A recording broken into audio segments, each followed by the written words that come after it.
My earliest memories of the business were that it was very much a family company. So both my grandparents worked in the business.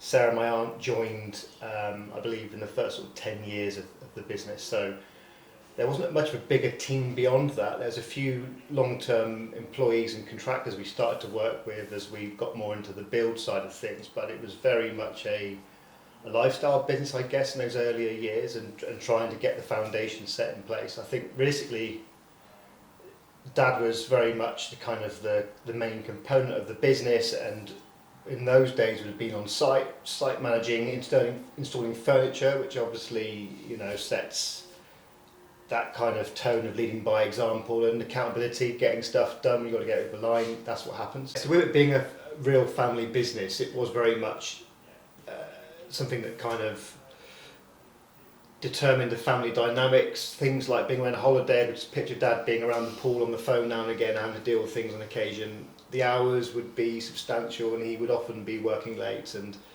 I guess we would really make the most of those kind of family holidays and those sorts of things to have our family time then. But in terms of week to week in his earlier years, he was very much kind of in the business, boots on the ground and trying to get things up and running and making things on track, and that was the priority. And of course there were times as a family in those earlier years where we would have to go about, and you do just have to get by with sort of basic rations, I guess, almost. I remember times when it was things like toilet roll were kind of expensive, and borrowing toilet rolls in the really early years when it was really quite tight.